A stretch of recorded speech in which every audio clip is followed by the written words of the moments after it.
இப்போ இருக்க கிளைமேட்டுக்கு ஏற்ற மாதிரி நல்ல சுட சுட பேக்கரி ஸ்டைலில் இன்றைக்கி பாலக்கீரை பக்கோடா எப்படி போல பார்க்கலாம் வாங்க. ஒரு பவுலில் 2 கப் அளவுக்கு கடலை மாவு ஆட் பண்ணியிருக்கேன். இதோட 1/2 கப் அளவுக்கு அரிசி மாவு, வெங்காயத்தை இந்த மாதிரி நீட்டமாக கட் பண்ணி நல்லா உதுத்த மாதிரி ஆட் பண்ணிக்கோங்க. மாவில் பாலக்கீரையை நல்லா க்ளீன் பண்ணி வாஷ் பண்ணி கட் பண்ணி ஆட் பண்ணிக்கோங்க. இதோட 1 டீஸ்பூனுக்கு சோம்பு, ஒரு துண்டலுக்கு இஞ்சி, 10 பல் அளவுக்கு பூண்டு, ஒன்றும் பாதியமாக தட்டிட்டு ஆட் பண்ணிக்கோங்க. பூண்டு ஒன்று தோலோடு தான் ஆட் பண்ணணும், அப்போ தான் டேஸ்ட் நல்லாயிருக்கும் உங்களுக்கு. ஒன்றும் பாதியமாக இடிக்கும் போது தான் டேஸ்ட்டும் நல்லாயிருக்கும் உங்களுக்கு.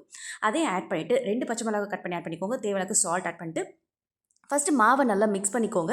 அந்த ஆனியில் இருக்க வாட்டர் வந்து மாவோட நல்லா கோட் ஆகணும். அந்த அளவுக்கு நல்லா மிக்ஸ் பண்ணிவிட்டு தண்ணியை தெளித்து மிக்ஸ் பண்ணுங்கள். தண்ணியை ஊற்றிடாதீங்க, அப்போ தான் அதோட டெக்ஸ்சர் வந்து கரெக்டாக வரும் உங்களுக்கு. நல்லா மிக்ஸ் பண்ணி எடுத்துகிட்டு பூ மாதிரி நல்லா மிக்ஸ் பண்ணி எடுத்துகிட்டு ஆயில் ஹீட் ஆனதுக்கப்புறமா நல்லா உதுத்த மாதிரி போட்டு திருப்பி போட்டு ஃப்ரை பண்ணி எடுத்திங்கன்னா சூப்பரான பாலக்கீரை பக்கோடா வந்து ரெடி ஆகிடும். இது ரைஸோடு வச்சு சாப்பிட்றதுக்கும் நல்லாயிருக்கும், ஈவினிங் ஸ்நாக்ஸ் சாப்பிட்றதுக்கும் நல்லாயிருக்கும்.